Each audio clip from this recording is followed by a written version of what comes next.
So, hello guys, and my name is Roman Belov, and finally we are back again with our educational streams about tracking in general and KeenTools stuff in particular. So we last time experienced some issues with the performance of my laptop, so that's today I brought my workstation from office, so hopefully this time everything will be much smoother, much faster, and let's start. So today we have a third educational stream, and let's discuss where and how you can ask your questions. So between the streams and even right now you can ask your question in Discord channel. Here's a link, and please join us here if you are interested in our stuff, and we are always happy to answer.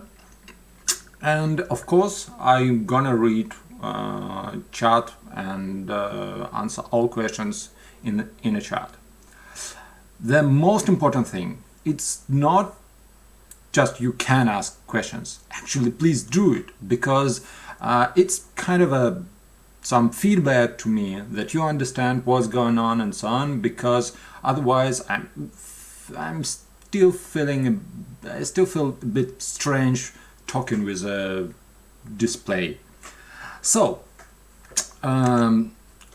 it's a third stream. So the first stream was about pin tool, and the second one was about some basics and just exploring of UI of GeoTracker.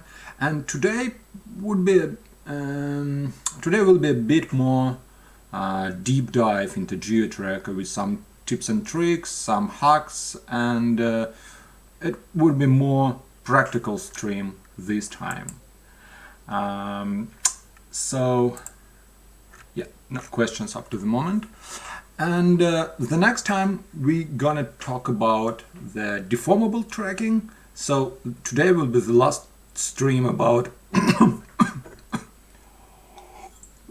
rigid rigid object tracking. And then we're gonna switch to phase stuff. So if you have some general questions, today's stream is a right time to ask about it. General questions about rigid object tracking. So, and what we're gonna discuss today? Different types of masks, two-dimensional masks and three-dimensional masks, user tracks and when to use them, and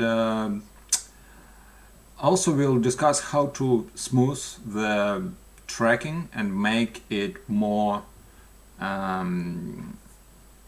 smooth, more not so jittering, how to make the jittering less, especially Z jittering. Z, I mean the camera axis. And also we'll try to do some UV and projecting, and probably verify our tracking results in UV space. So for today I'm gonna, probably you all saw this awesome film Ford vs Ferrari, and today we're gonna track Ford and Ferrari, but not from this film. I've prepared several shots, one with this old Ford model. Let's first gonna just take a look at it.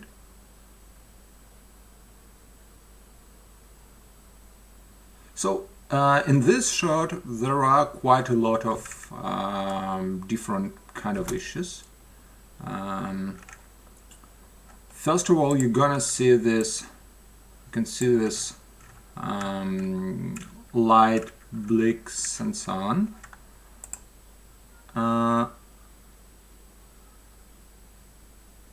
Also some debris, and in the very beginning this car moves out of this bridge, and we actually see only a part of it because of occlusion of this part of the bridge. And the other example, actually two different examples, it's Ferrari car. And first, this footage from Eva magazine. We're gonna track this up. What's going on?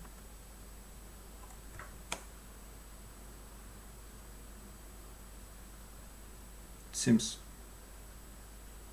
I still have some issues with my computer. Hey, dude, play it smooth. Play it smoothly.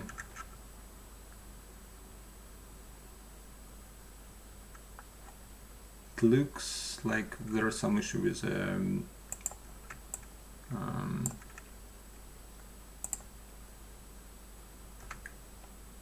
probably with disk.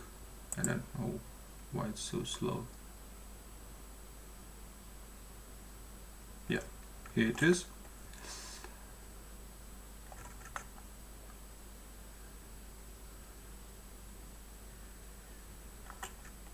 Okay, and one more, probably the most complex one of all of this.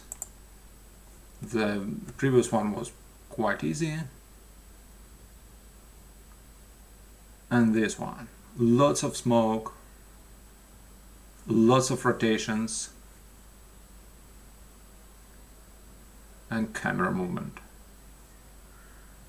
And probably, we will discuss it later, there is even some change of focal lengths. Okay, so 3 different examples for today, and I think I'm gonna start with the simplest one, just to remember what GeoTracker is and how it works.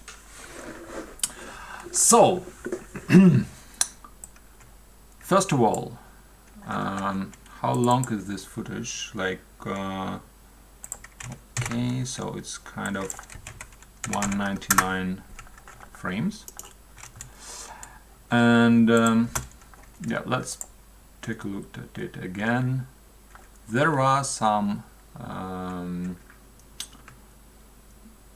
fake features on it, but more or less everything should be okay, except the very beginning and the very end of this shot, because the car goes behind the trees.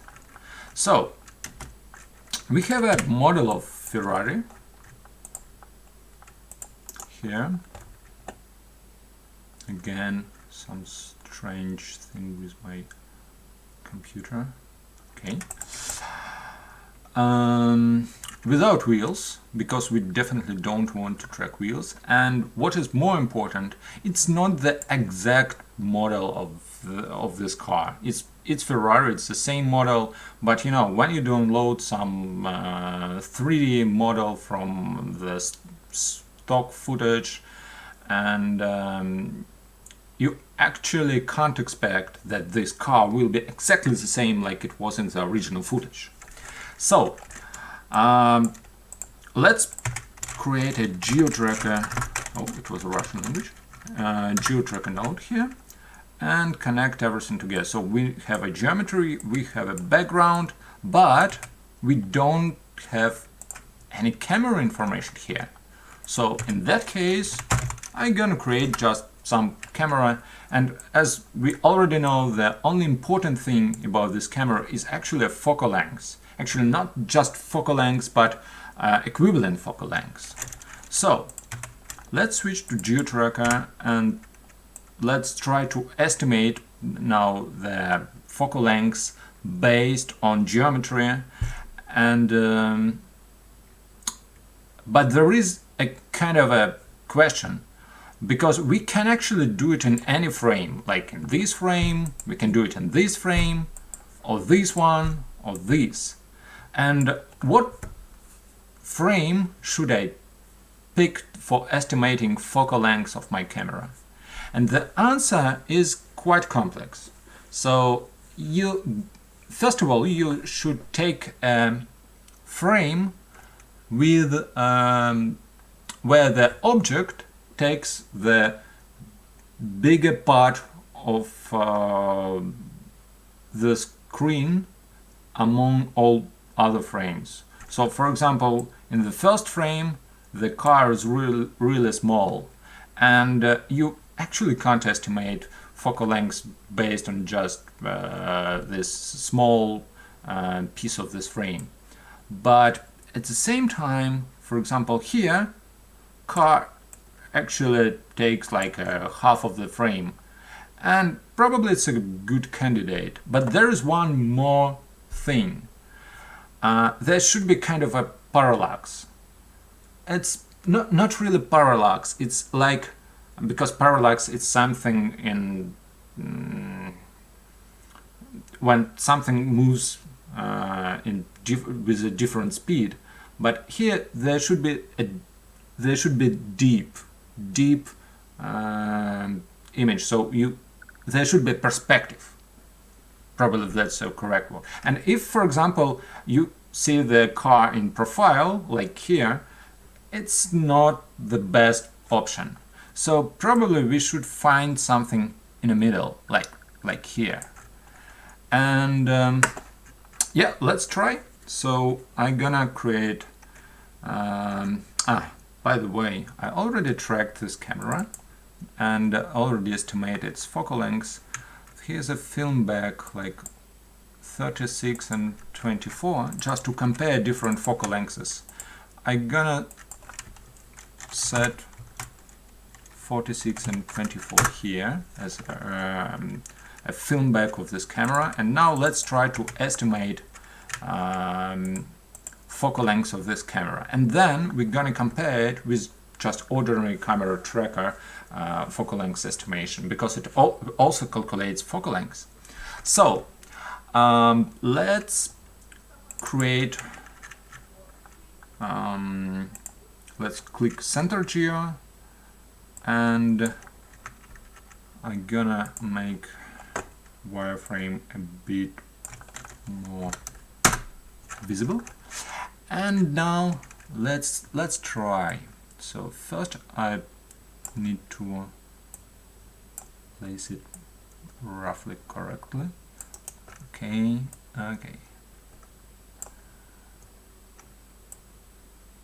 So now let's remember, how should I estimate focal length in GeoTracker? First, I switch to custom constant focal length, so it's like unknown constant focal length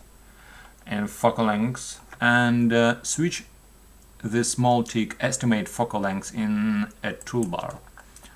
So, and now the focal length information changes here, and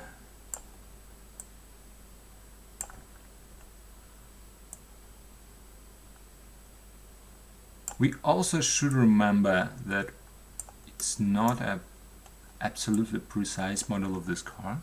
It's pretty okay, but definitely mirror in a wrong position here.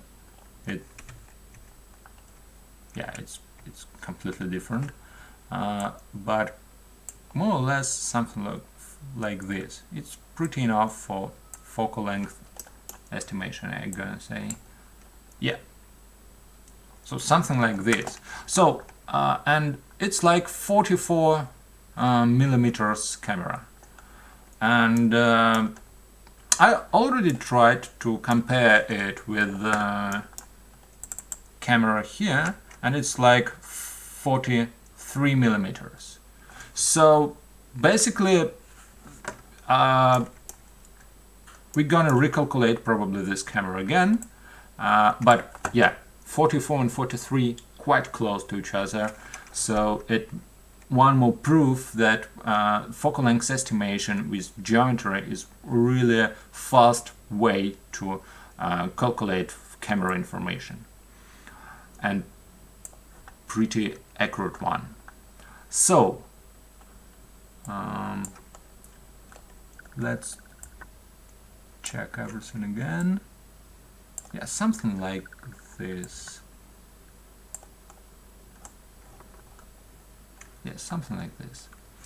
So the next thing, we now need to get somehow information about camera movement, and CameraTracker is a amazing node for this.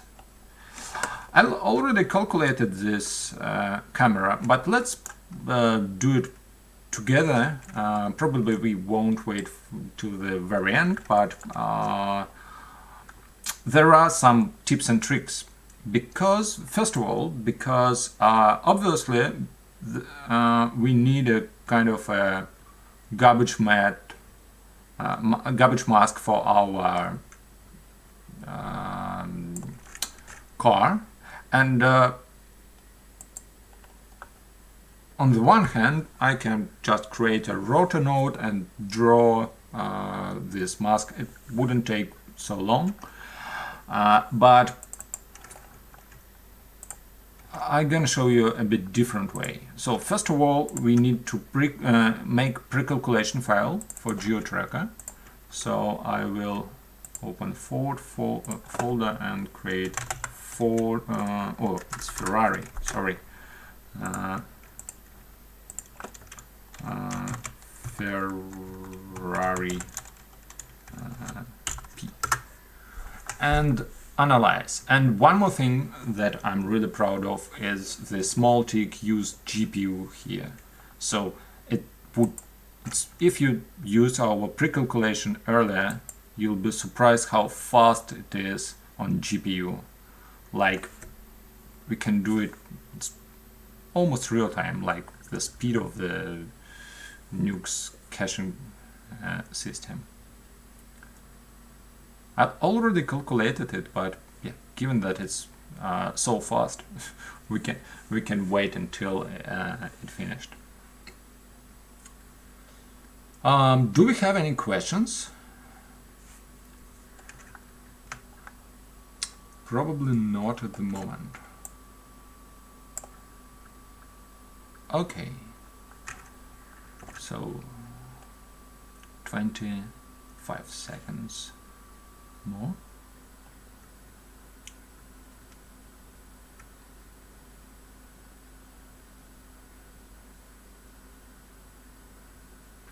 What we're gonna do next, we will create a rough tracking of this car to create a mask for CameraTracker. So now I can track it forward.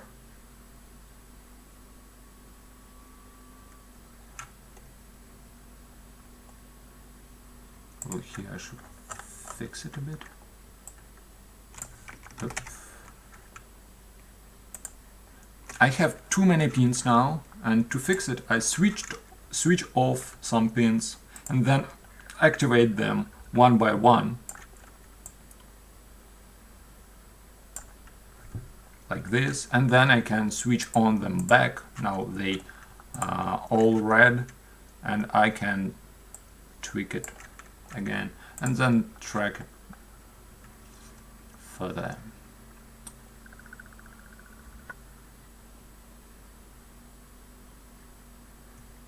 There should be obviously some issues with the trees. Yeah, like this, but for garbage mask, for creating garbage mask, it's okay.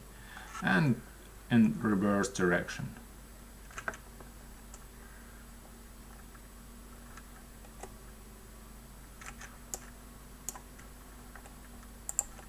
Probably it's a bit slipped away. Gonna again unpin them all. Now all pins are yellow. Fix the position, switch them all back, and click refine. Actually, I need to refine all because last time I also didn't click refine. Yeah, and much faster this time. And yeah, let's track everything back.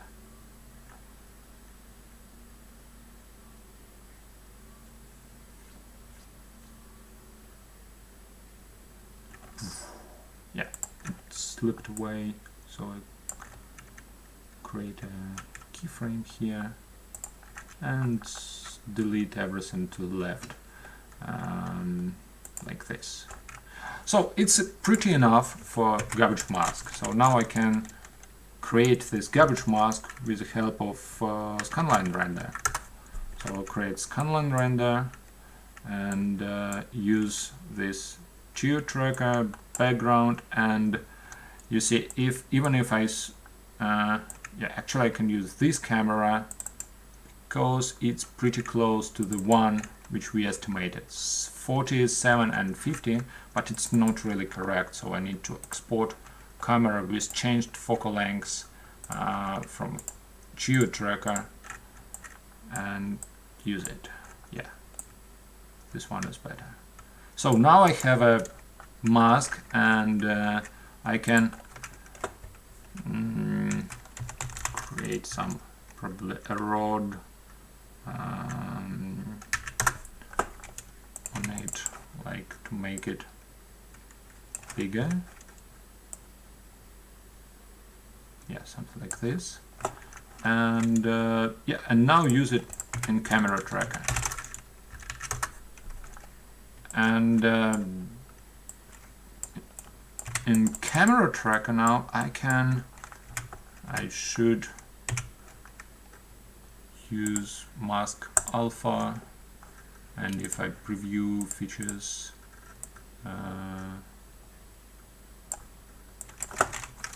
take this, yeah, all features now not on the car, everywhere outside of the car. So now I can track them all and calculate camera, but what is also important here, I can say that focal length of this camera is approximate constant.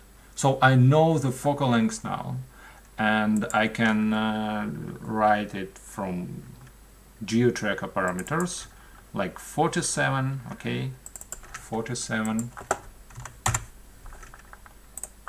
And yeah, now I can track. Probably it would be much longer, like 3 minutes, so we won't wait until it's finished, because I'll already create camera for this shot. And yeah, and it's what is also important, I decided that it's most likely fixed camera, like rotation only camera. So I've created this camera, and now in GeoTracker I can actually delete all this stuff or create a new GeoTracker for this, and use this camera as a main one. So, some glitch. Do we have any questions? Oh, it seems that there was some error. Let's take a look at console. Yeah. Oh, let's better just reopen it. What I like about Nuke the most, that it has just a perfect system for backup, and hopefully we can restore everything. Yeah, so again, let's delete everything here. Yes, and use this camera. I don't know what's happened last time, but it's mostly because of Nuke, not because of GeoTracker. I'm pretty sure about it. So, and I'm gonna delete all this garbage tracking for garbage mask. It wasn't a garbage tracking, and yeah, now click. Yeah, we now need to find a first keyframe for this tracking.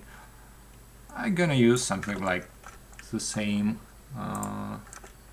So now I'm gonna also remove all pins, and we need to place this model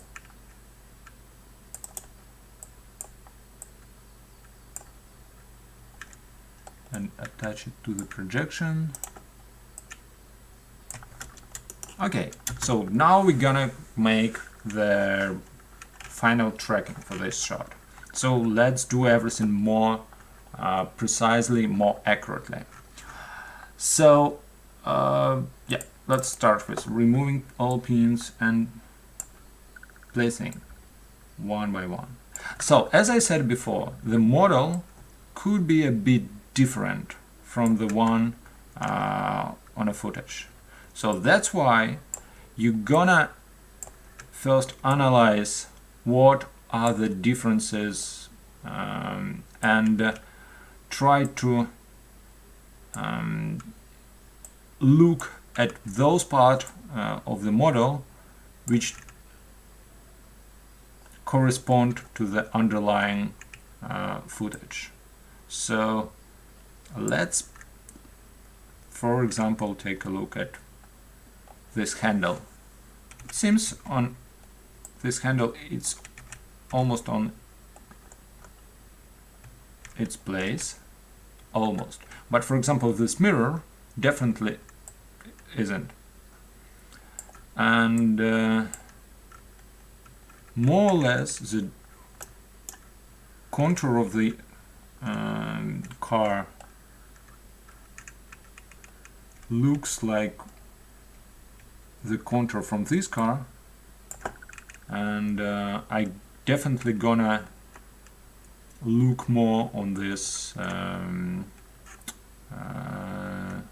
lights and probably on arcs and the general contour, but not on some small details, like for example handle or mirror, what else. But frankly speaking, this model is pretty good for the model of the car from the internet. So it's pretty good. So, okay, let's try to track it and see what's going on.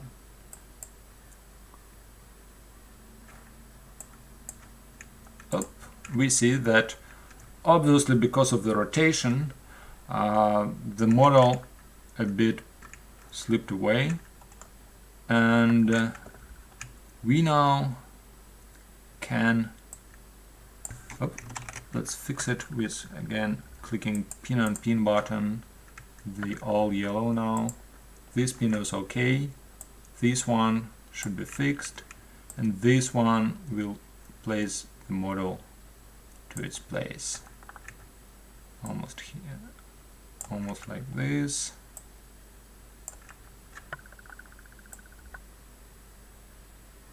Yep, something like this. And now I'm gonna click refine, and we'll recalculate everything between them and take a look at it.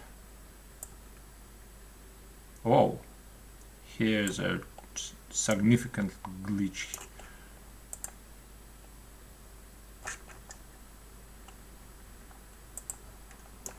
So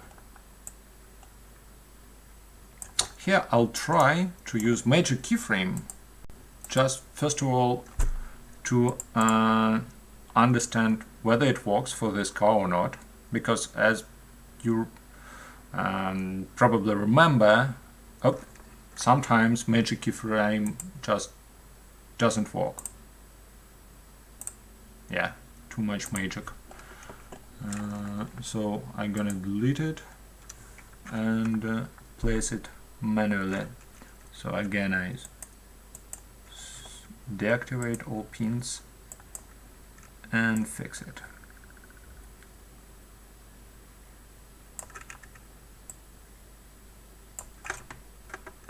Like this. And then click refine on both ranges.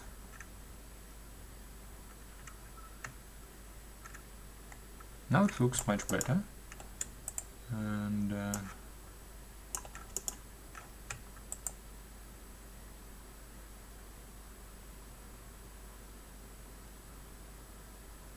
Yeah. Okay, let's go further. And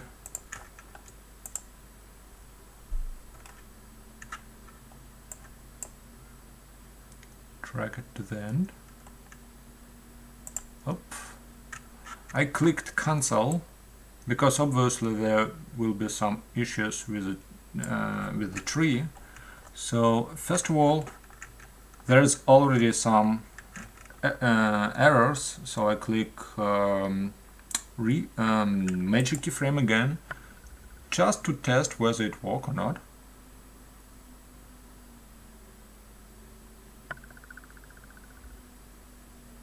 Again, it seems it's not a day of magic. Yeah, it doesn't work. Probably the object is too small now. So yeah, and then let's fix it manually. So first of all, I've played too much with Ctrl Z. Edit. Sorry. What's going on? Yep. And again, I switch off. I deactivate all pins. Put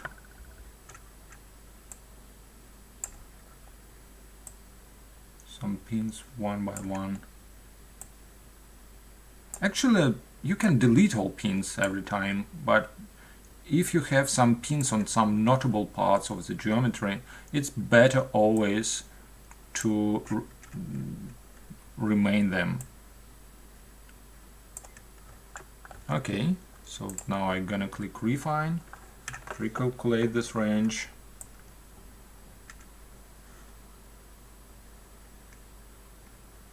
More or less it's okay. So what to do with the end of this shot? So let's first of all just click track forward. Oh, and it seems everything is okay.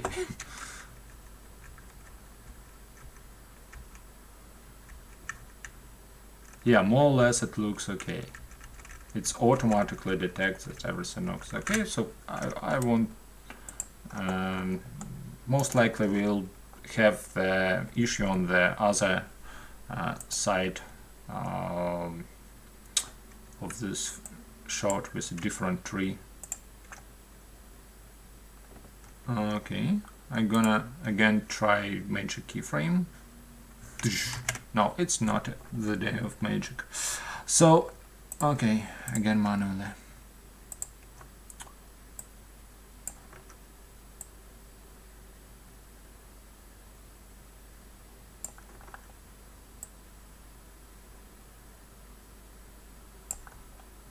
Yep, something like this.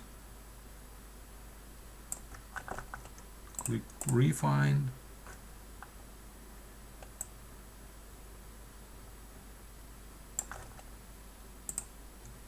And track it backward. So the issue with the tracking here mostly is because of rotation of the object. So you always see different parts of the object, and that's why it's not that easy for tracker. Okay, so let's put one more keyframe. Here it's hardly visible, but we still need to track it.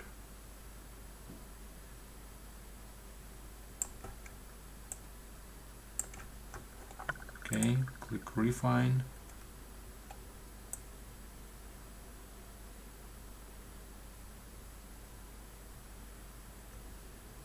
More or less it's okay.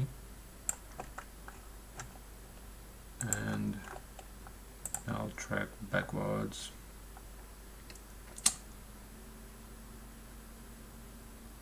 Up. Yeah, and it lost behind the trees. So we need to now set up keyframe somewhere here, just before this tree. Here finally magic keyframe makes something relatively okay. Now can unpin them. Probably now I have too many keyframe pins from different angles, so at some point probably I could delete them. So yeah, click refine here, and now let's track backwards. Yeah, this is the issue on this side of the shot. So what to do in this case? And it's a high time to speak about masks. So we have different masks. We have 2D masks here, and we have 3D masks. So actually 2D masks, it's a very simple thing. It's just creating of rotor, and okay, let's put rotor here on this tree and connect it here, and here in GeoTracker we can say that it's mask alpha channel. And if I will track now, oh, didn't help a lot. Probably it should be mask converted. Oh no, no, mask alpha, but it didn't help a lot. Honestly, it looks really weird. By the way, for some reason we have two different keyframes here. This one I'm gonna delete.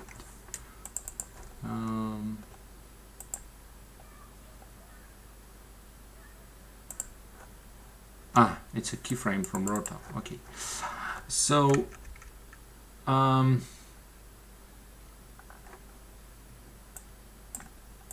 probably we need to set up a bit more precisely. Okay, let's try to track it again, and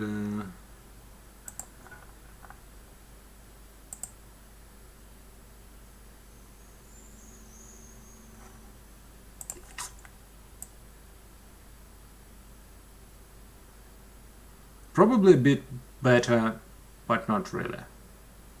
So, by the way, yeah, everything looks okay, but I don't know why it doesn't help.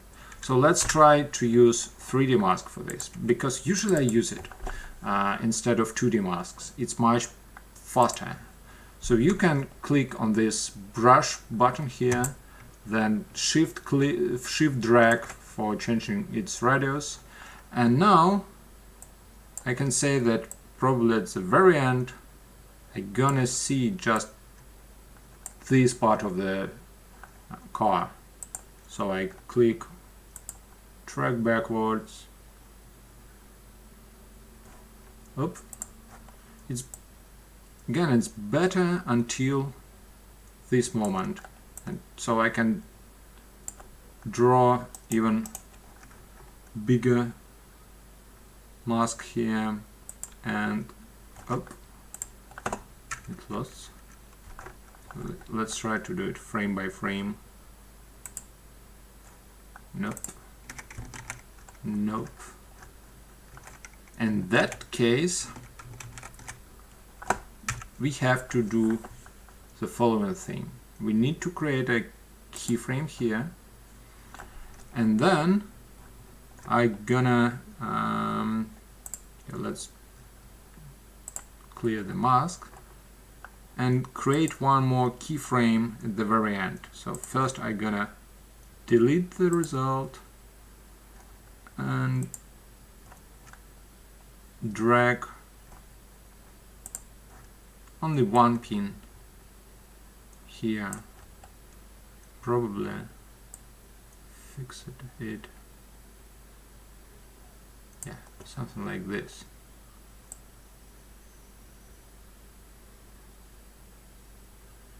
So now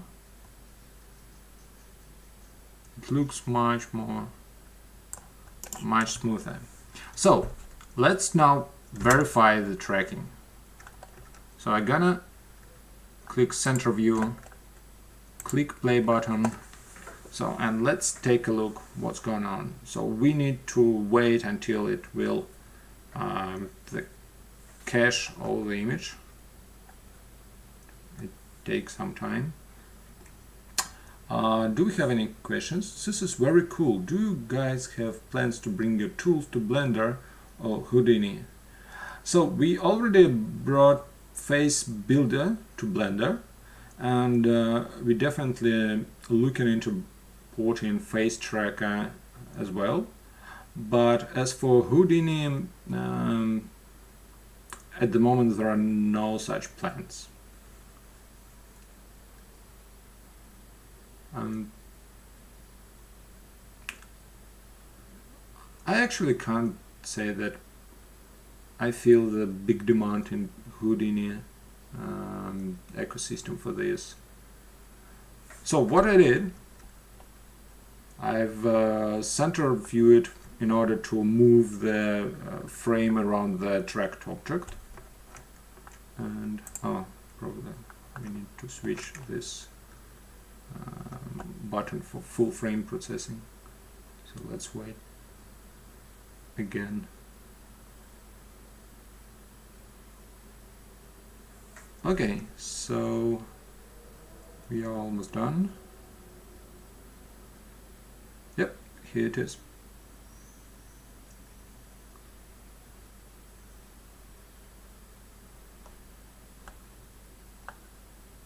There was a glitch.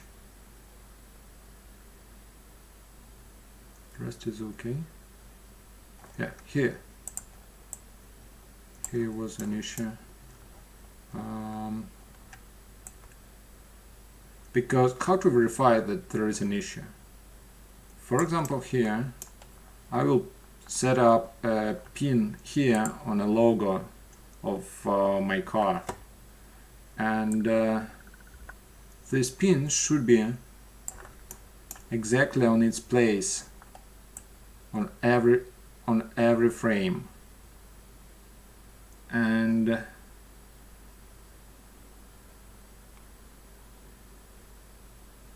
I'd say that somewhere here it moves quite significantly out of the logo.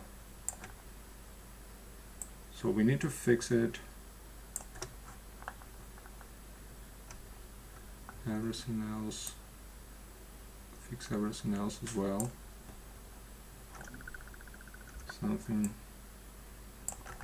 like this, and click refine.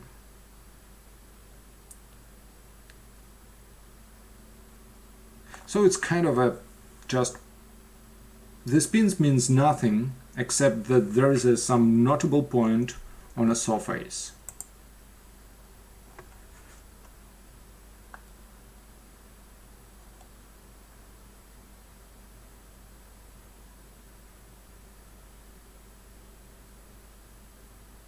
So again,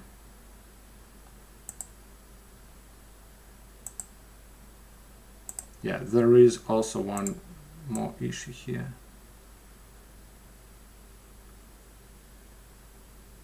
Yeah, and I know why. So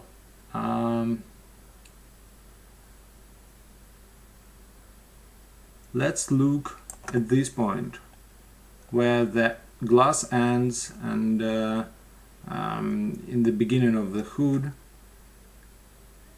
so somewhere here. So it should be on this edge, but if we look at it somewhere here, it's in a completely different place. And actually what is worse, it's in a completely different place on keyframe.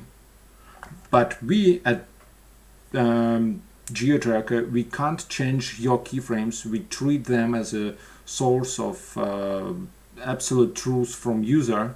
So that's why it's your responsibility to fix keyframes and place them as accurate as you can. And basically the same on this keyframe. The model looks away from the one on the footage, so I'm gonna fix it here, something like this, and this, and fix obviously this thing as well.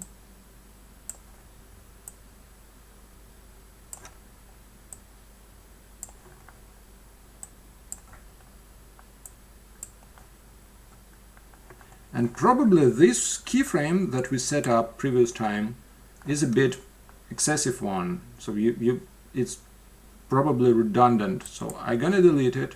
And what is also important, I think that all these parts should be excluded from the solution because of the sun reflecting in this part of the of my car.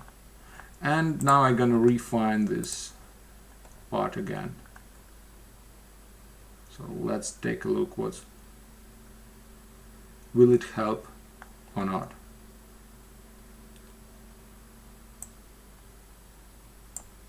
I'm gonna now focus on this part.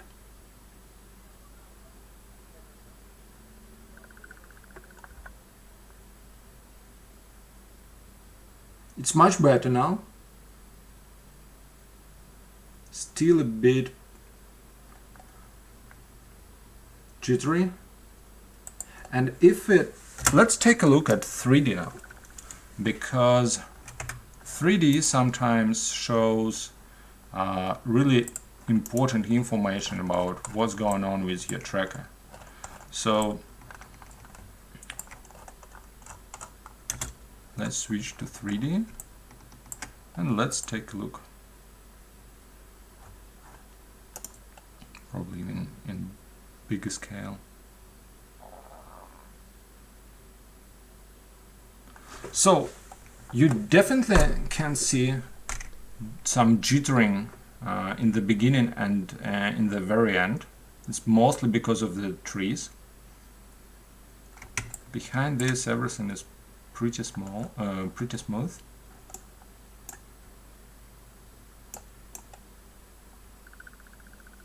There's some jittering in the end and in very beginning. So there is no jittering, which is cool, but probably some inaccuracies. Let's verify probably one more thing here. Yeah, so we also have some additional blicks here, like here. So I'm probably gonna cover even bigger part of the geometries with a mask.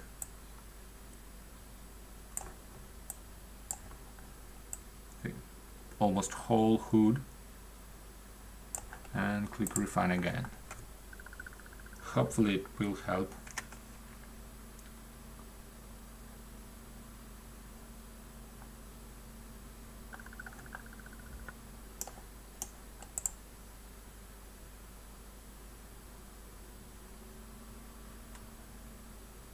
Yeah, now it's much more steady.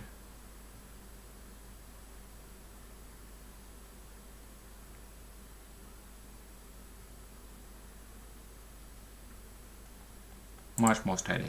So what to do with jittering in the very beginning and the very end? So if I open curves and take a look at curves, and it's really great to look at curves from time to time, I see that there is some jittering here, obviously here. And what about translation? Some jittering here. Here again near the trees, and yeah, I don't like this part. What's going on here? Probably it's exactly this part with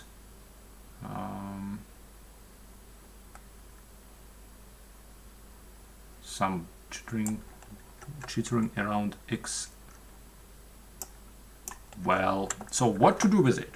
So on the one hand, you can just select everything here and say filter it, edit, filter, and filter it several times, like 2 for example, and now it's much smoother.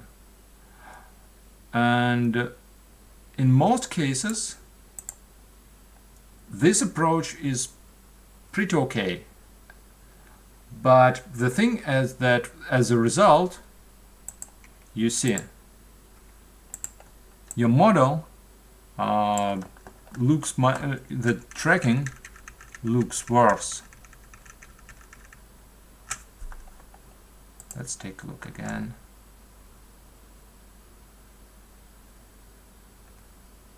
Can you see this jittering? Okay, let's also smooth other curves as well here. For example, here, probably this will fix it. Okay.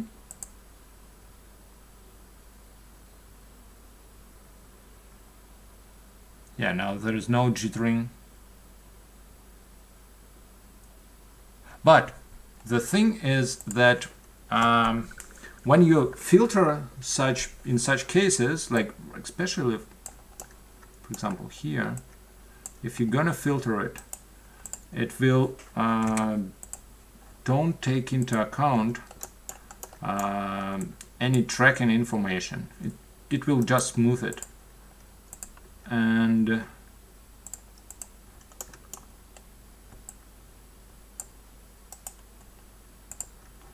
for fast moving objects it's pretty okay, but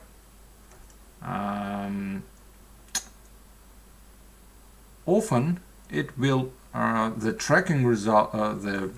tracking quality will suffer of such filtering. Probably it's not clearly visible now, but I definitely see that now it's much more unstable and it doesn't look so smooth as before. So in GeoTracker we have a different approach for this. There is a smoothing tab here and you can click rotations smoothing and make it a bit bigger and recalculate, for example, so all these knobs affects only tracking process itself. So if I click smoothing here, nothing changes in curves until I click refine or tracking. So I'm gonna refine this range with rotation smoothing, and let's see the result. This time it's a bit less smoothing, but still not enough, so I will make it bigger and repeat until I find some trade-off between the tracking quality and smoothness of my curve.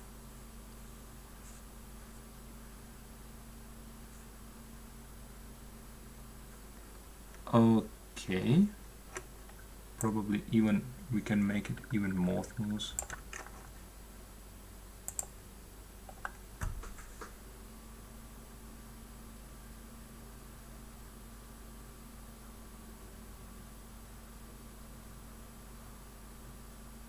Oops, probably too much.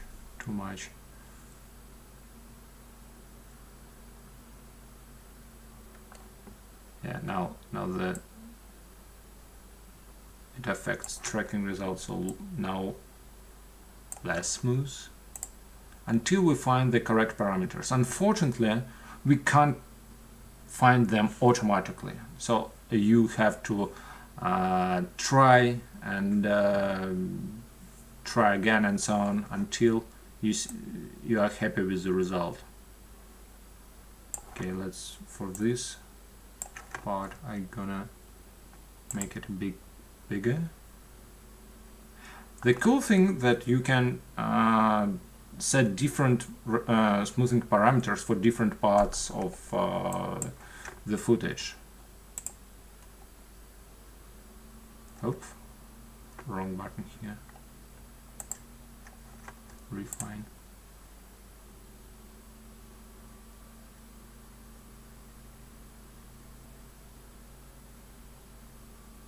Okay, I actually refined the different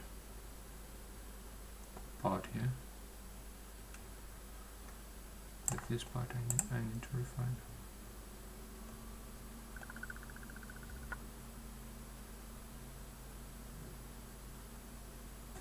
Okay, something like this. So it means that most likely this footage can't be smoothed because of the jittering of the car, because it's really jitters. So it will smooth those parts which it can smooth, but will basically remain unsmooth when it see the really big jittering. Okay, let's take a look. Yeah, now it affects tracking quite a lot, so we can't smooth it so much. So yeah, not more than 0.3 or something like this. Oh, wrong button.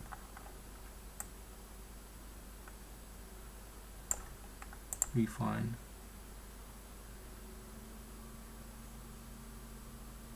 And after you use smoothing here, you can try to filter curves in curve editor.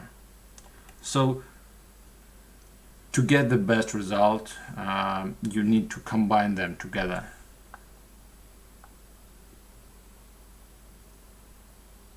Now it should look smoother and smoother in 3D as well. Oh.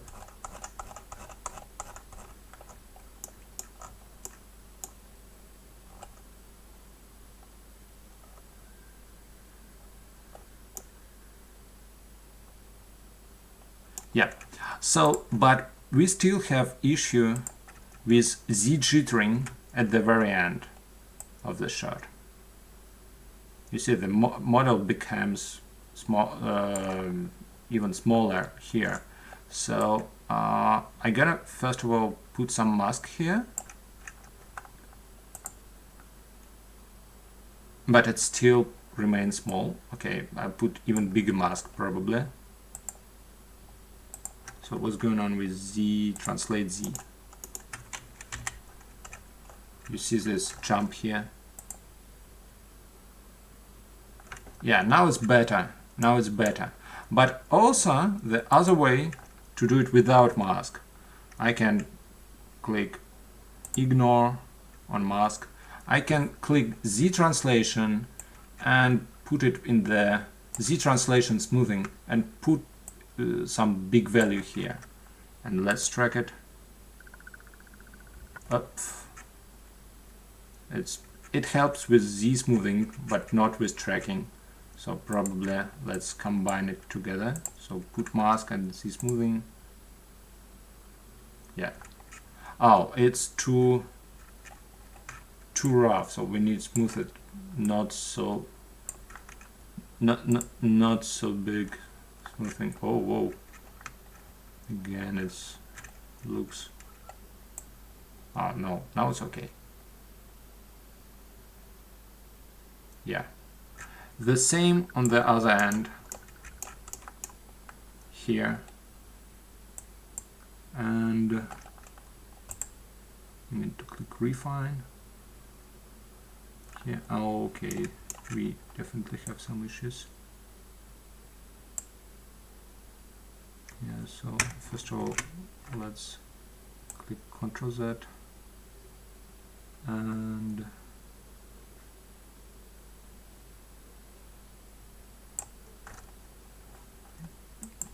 actually, where is my keyframes here?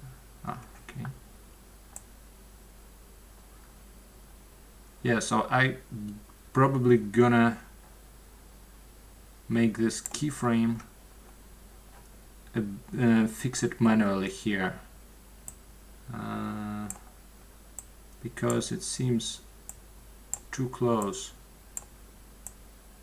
and about too far, and probably the same with other views.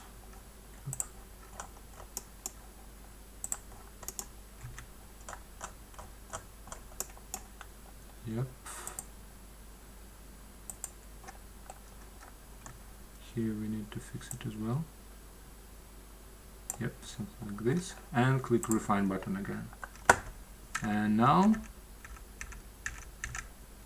oh, we have really weird masks here. Let's clear it. And click refine. Probably here I need to switch on this smoothing as well. Click refine.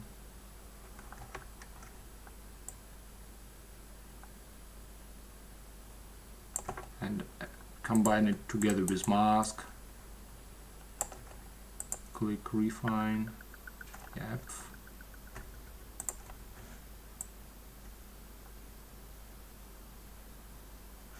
So, but sometimes when you struggle a lot with it, it's better just to click this small button here and delete the tracking between and rely just on interpolation, and it will delete all frames that it tracked between these keyframes, and that's it, and that's pretty enough, and it will be quite smooth.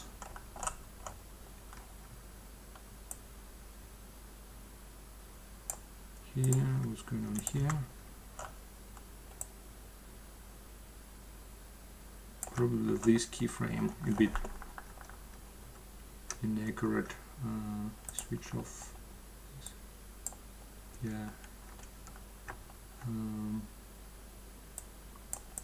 Yeah, this keyframe looks pretty strange.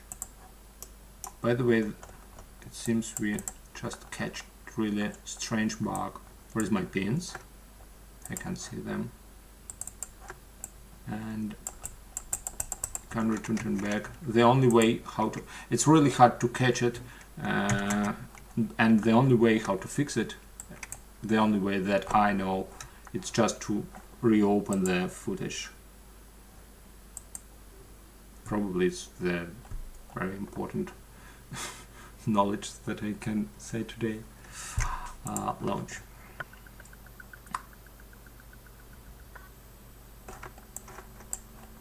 And open GeoTracker. Yep, now all my pins are again here. Yeah, let's fix this keyframe. It looks inaccurate. Probably, and that's why we have the issue. Too many pins. I'm gonna remove them all.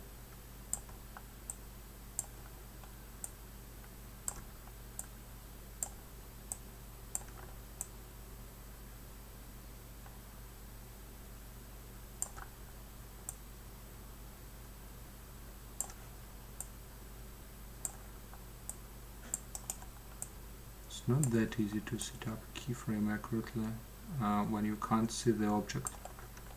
Okay, so this one looks almost okay. So I'm gonna now refine this part.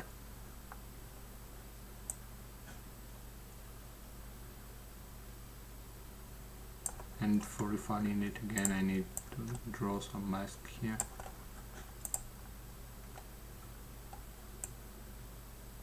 And okay, even bigger mask, I think.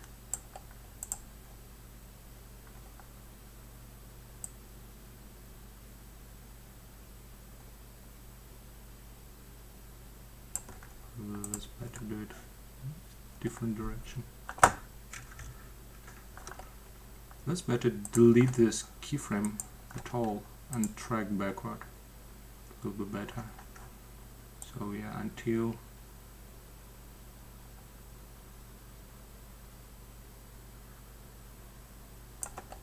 and now we can fix it.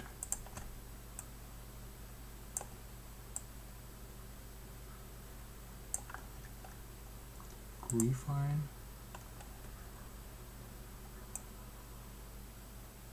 and delete this and rely on interpolation. Yep. Now let's check curves. Translations. More or less smooth. We'll do some filtering here. Edit, filter them one time. And let's take a look what's going on in 3D.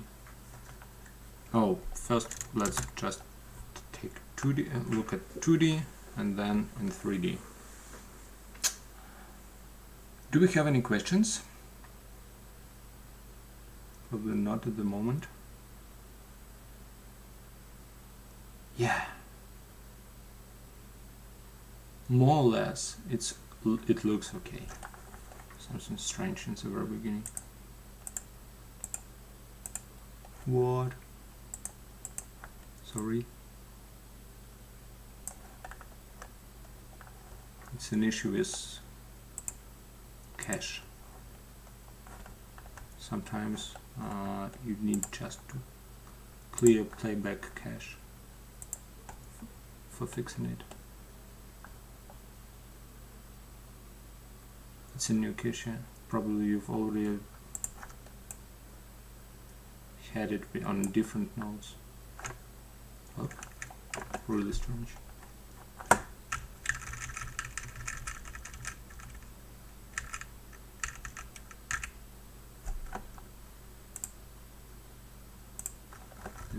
And you need to deeply remove all caches and recalculate them. Otherwise, you can't fix this issue with cache. So, I think we are almost done with this example. So what we learned during this example. First of all, how to use surface masks and 2D masks, but 2D mask has probably is less flexible way how you can adjust mask, and yeah, it seems we have some issue, still have some issue here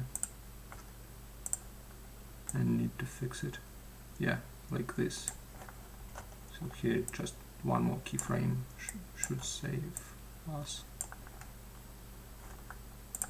Refine. And also we discussed how to verify the quality of the tracking with placing some additional pins on a surface and looking at them. Let's look at the result again. And also using center view for this. Well, there is definitely an issue. I don't like this part.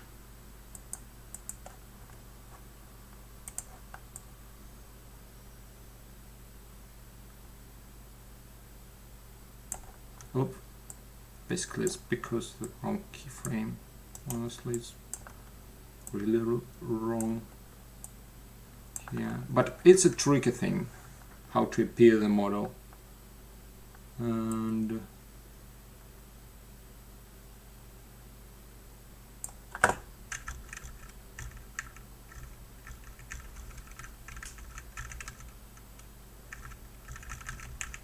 what's going on here? This keyframe is completely wrong. I don't know how we get it, so I'm going to just delete it.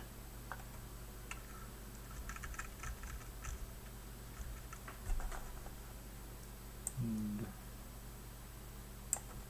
recalculate and fix it. And let's take a look at it again. Oop. There was some glitch here. Oh yeah, because we recalculated without covering mask. We clicked refine and it was an error. Oh my god, sorry guys. Probably, yeah. Where it was somewhere here. Yeah, this part with this sun on a glass. Oop, ignore, clear. Let's cover it again and recalculate this range.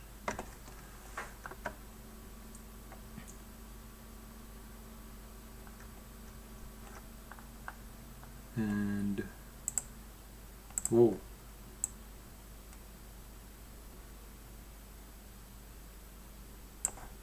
Seems it doesn't help. Why so?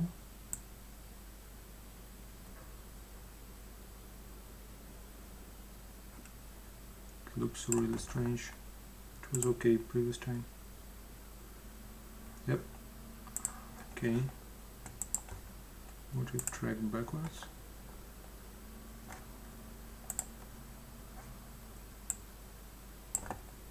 I'm gonna just add a keyframe in the middle.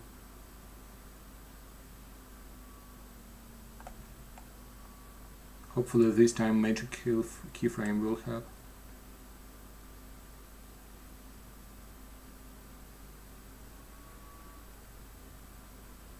Oops. Yep.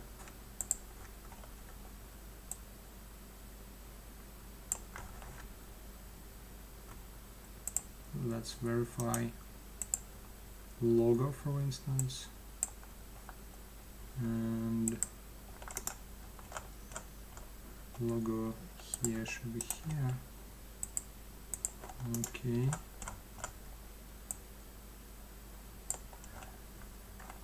And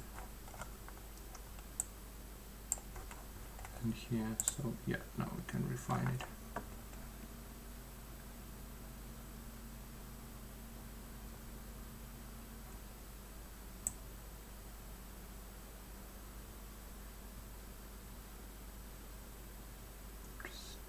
Still some issues.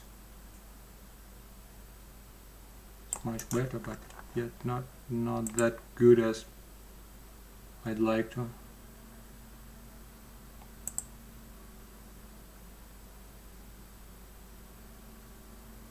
Let's wait while it will cache it.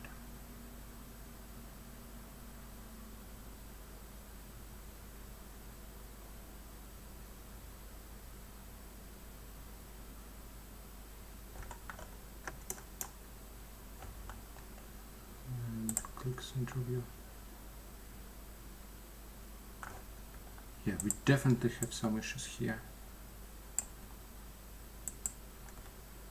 Okay guys, I won't fix it now, but I have an idea. Let's make some small contest. So I'm gonna share this footage with you and assets as well. And please send and try track it on your own by yourself and send us result, and we gonna give the free personal license for the one who make the best tracking for this shot. And yeah, you're gonna struggle with all this stuff, but hopefully you do it better than me. Okay, so let's make a short break now, and then we're gonna track one more car with a bit different issues. So I'm gonna pause the stream for probably 1 or 2, okay, 3 minutes, and return in 3 minutes. Please stay tuned, and see you in 3 minutes, guys.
Hey guys, I'm back, and yeah, let's switch to some other example, and I'm gonna show several more features of GeoTracker. So we're gonna track this car, this Ford vehicle, and we're gonna try 2D trackers for this. This time I don't have again camera information, so I create GeoTracker, connect it here, and I create some camera for this. And in GeoTracker I will estimate focal length based on some frame. Probably this frame would be the best one.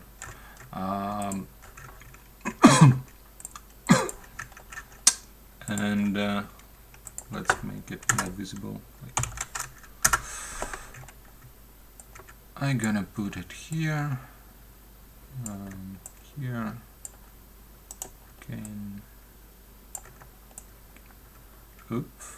Yeah, something like this. And everything looks pretty okay, even with a standard camera. Again, the model is not based on some photogrammetry, something like this, so it could be a bit inaccurate, especially it seems in this part.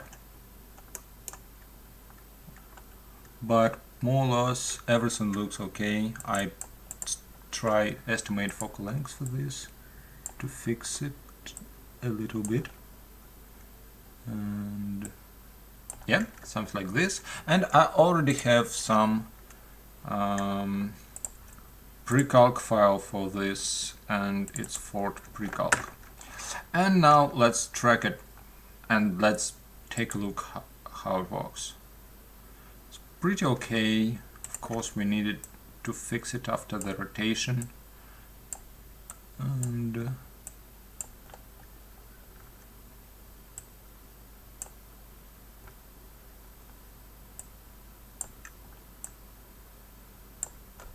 I actually pay attention of these front lights and the general contour, something like this. I'm gonna click refine, and let's take a look what's going on in the middle. Not that good. Probably here I need one more keyframe here. And let's try a major keyframe for this. And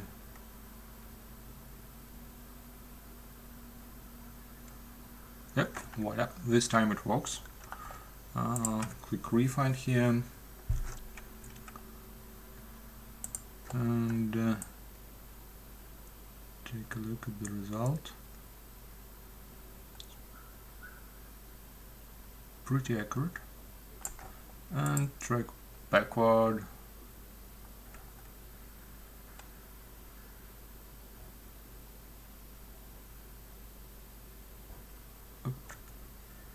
It even, yeah, there are some issues of course, and last time I'm gonna set up keyframe here before the bridge, and then let's refine this part, and then I just cover, let's this time use two-dimensional mask for covering it. So I will cover this part and connect it to the mask input, and here in rotor and GeoTracker I need to set up like mask alpha, and let's, oh, wrong button, sorry guys.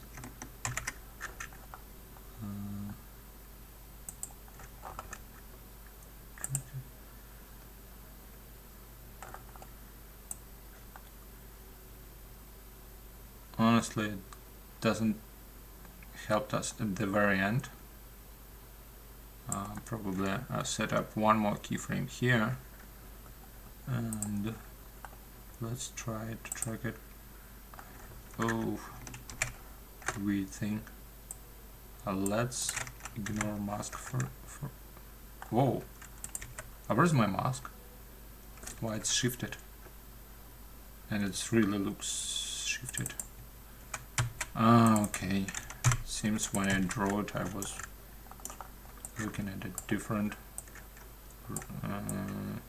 frame. Okay. And yeah, because the camera movement. Okay, now this mask looks better. And actually probably I need to where is the lifetime of this shape?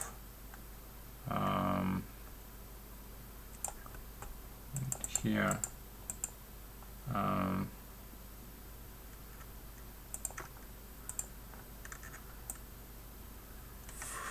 start to frame, and yeah, because I don't need this shape after frame number 20. And yeah, let's track it again. So let's switch it off. Where is my, yep, here. I'm gonna delete this keyframe and let's try track it again. Yeah, this time much better. So yeah, this time we used 2D mask for this. Cool. Okay, and let's track it to the very end. And here we're gonna have some issues. There will be issues with because this model is relatively small at the very end of this shot.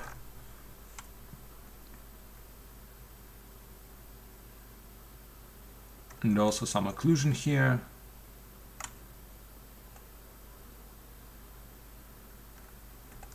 What's going on? Okay.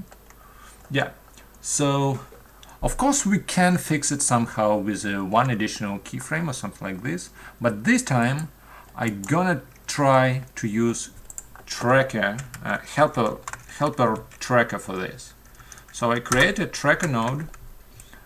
And then I in tracker, let's switch off this thing. I'm gonna add track here and move it somewhere here.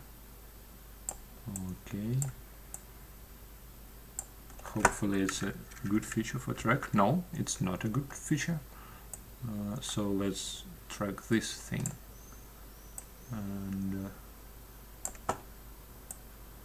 let's track it to the end.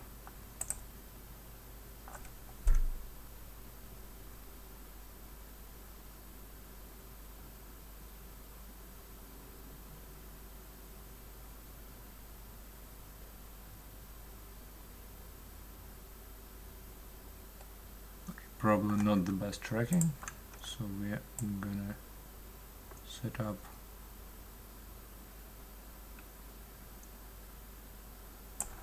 keyframe here and continue tracking.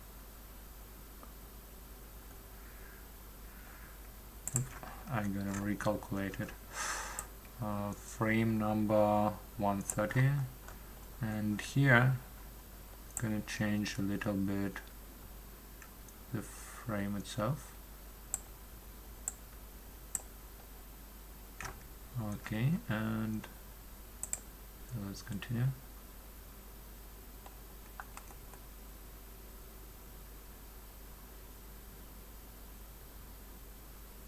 So we're gonna use this tracker as some information for verifying that everything is okay with tracking. It isn't really accurate. As you see, there is a small error, like probably several pixels.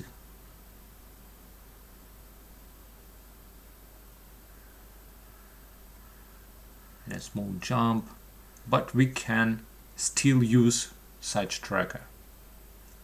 And let me show how we do it. And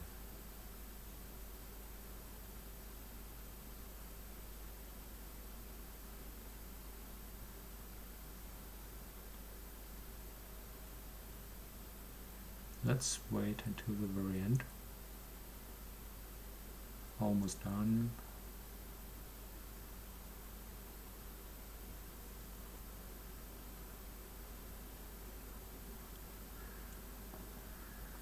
Okay, so now we have a 2D tracker. Probably it's not the best tracker I've ever created.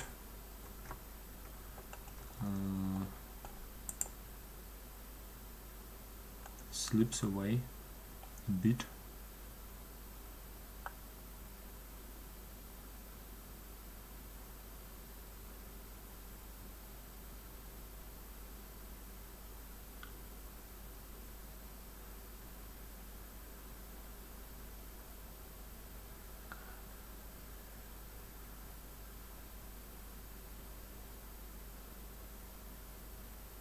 Yep. And now I can import this track into GeoTracker. So here on User Tracks tab, I click Import Tracker, select this tracker, and now this tracker here, yeah, let's close everything. And you see now this tracker here shows where this pink cross shows where was the actual 2D tracker. And here also a small residual wire between pink cross and some surface point. What is this surface point about? It's actually the point on a keyframe, and for every tracker you can say set up a keyframe where you grab information about to connect this 2D tracker with some point on a surface. So here we take 106 frame as a keyframe, and obviously residual on this frame is 0. So we can now say that tolerance of this tracker, so basically the measure of error is like, for example, 15 pixels, probably a bit less, 10 pixels. And now we actually, when we track forward, it will use information from this 2D tracker to make this the tracking more stable.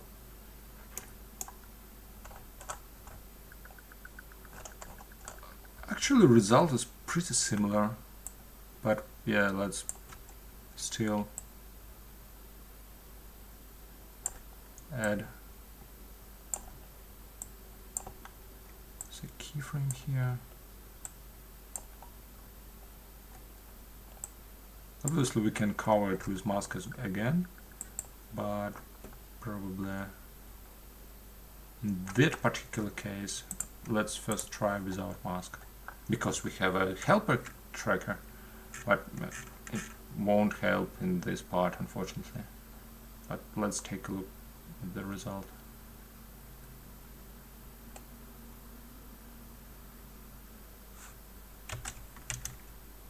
Oh, actually I've set up really weird keyframe here, so probably I need to set up keyframe somewhere here. Let's do it with a major keyframe. Hopefully it will help us.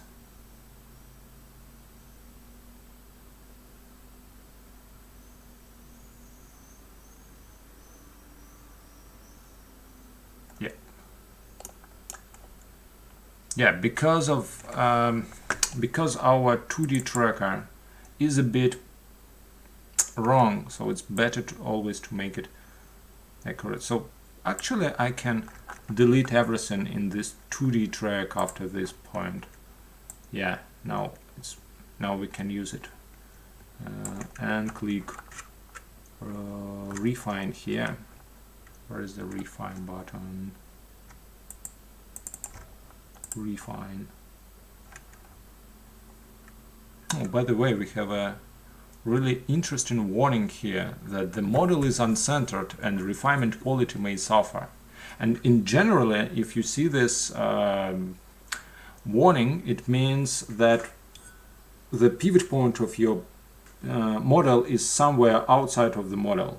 So, but actually for this model is okay, because this model has pivot point here and it's really outside of the model because it doesn't have wheels. But it's okay because it's really rotating around this pivot point. But for example, if the pivot point would be somewhere here, it would be a really huge issue because otherwise to rotate the model around the y-axis, you need to actually rotate it around some point outside of the model and then move the model to the original position, and it's something actually that you don't expect of the tracking. So you need always pay attention on such warnings, but this time we can ignore it. Okay, let's take a look what's going on with tracking. And you see now you can always check whether everything is okay or not with the tracking by looking at this 2D track, this cross here, and verify whether everything is and verify this reprojection error on every frame. And it seems that this time it really helps a lot. Yeah, by the way, we need to re-input it because it doesn't link with our original tracker. So yeah, let's re-input it and use this one, not this one. This one I'm gonna delete. And yeah, and click refine button again.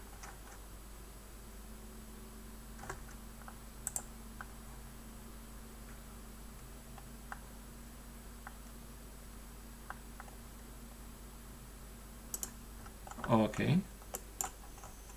Yeah, now it's better. Now it's better. And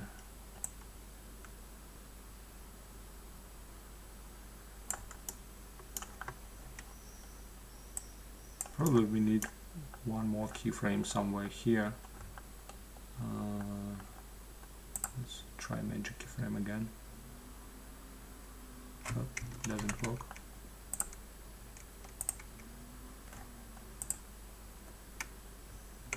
No, doesn't work.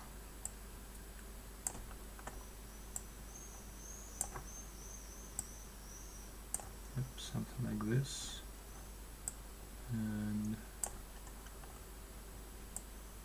here. Yep, let's refine it again. And also we have untracked one part of the footage at the very end, like here. We need to delete this keyframe. It's obviously wrong. Draw some mask here and track it. Yep, now it's okay. So let's verify the result.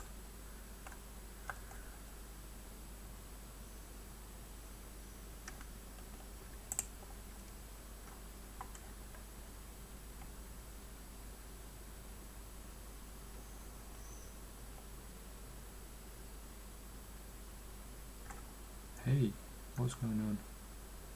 Why it's so long?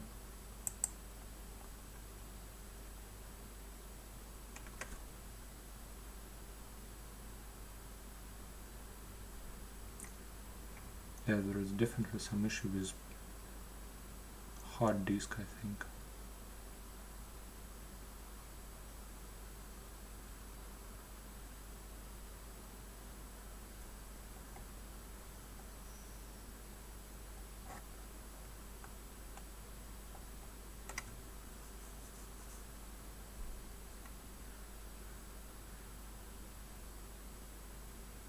Okay. Yeah, more or less it's okay. It all depends now what we're gonna do with this tracking. If, for example, we want to add some barrel on top of this car, probably it would be enough. Let's, by the way, do it. So in Tracker we need to export camera again, because it has different focal lengths, and then add some cylinder on top of it. So let's place it correctly first.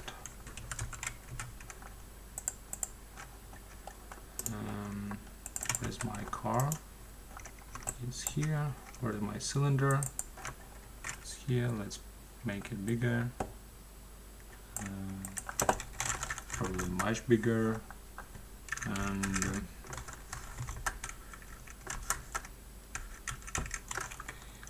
probably not that big.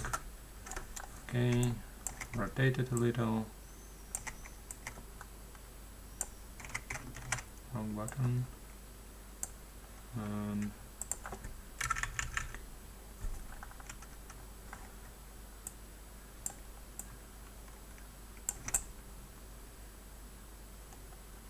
Okay, something like this, and put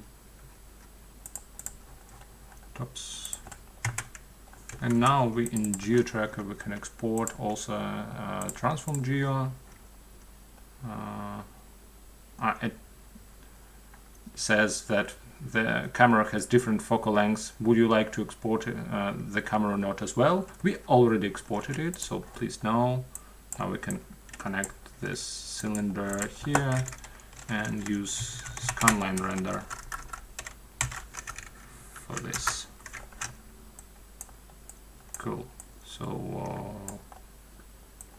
camera is here, object is here, background is here, and yeah, everything is almost on its place, but we need to add some probably material, fly material here, and some create some basic material. And probably some light.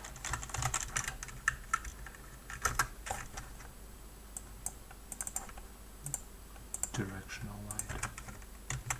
Scene.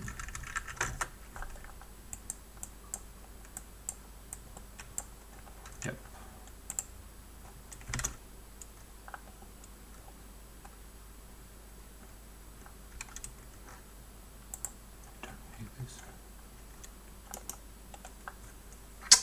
Do we have any questions? Do you have a link for the competition? No, at the moment we don't have any link for this, but we're gonna just share this with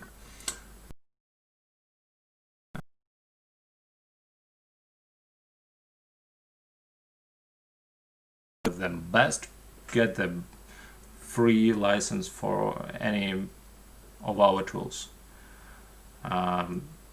free personal license. Cool. Seems it tracks, and it looks pretty solid for this. Like, we spent just several minutes on tracking this. Yeah, so we already tried almost all features of GeoTracker.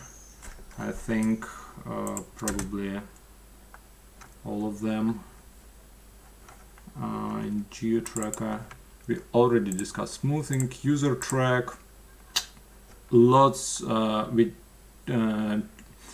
discussed results in details when we were talking about pin tool, license. And on this thing we already discussed mask, surface masks. Lots of discussions was about focal lengths, and yeah, and even motion blur and so on. So I think that we covered all stuff regarding GeoTracker in details in our streams. And yep, I'm happy to say that the only thing which is left is how it's called, skeleton based animation. And let's switch back to our presentation. If you have some examples which you'd like us to cover in our streams, and you can share it with us, and they are not under some strict NDA and so on, we will be happy to use these examples in streams, and it will be like win-win situations, because you see your example and we're gonna try our stuff on some new practical test. So please don't hesitate to send it to us. And now questions, guys, if you have any. I have a question to you. Do you like this kind of format without some strict presentation, but just when I try to track some footage? Please share it with us in feedback, and if you don't like, I'll never do it again. So please write us some feedback using the link here, or it will be placed now in the chat and then under the stream. And finally, if you want to stay tuned about, for example, competitions like this or something, some news regarding the streams, please join us in Discord, and there is a kind of email subscription for listeners of these streams.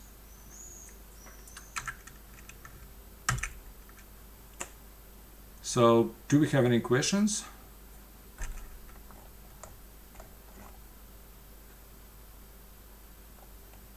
I'm gonna wait like probably several more seconds, like because we have like 30 seconds latency here.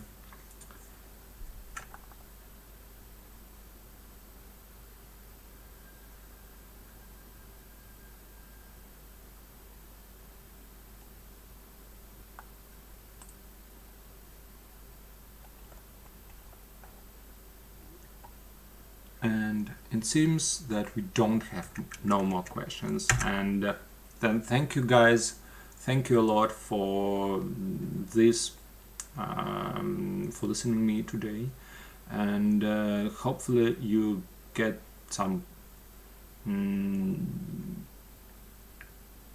important bits of information about the tracking and how to use GeoTracker on practical shots. So thank you all, and see you next time. Next time we're gonna talk about skeleton tracking objects with skeleton rigs, and in particular it's full body tracking as well, and we're gonna try it with GeoTracker. So thank you a lot, bye, see you next time.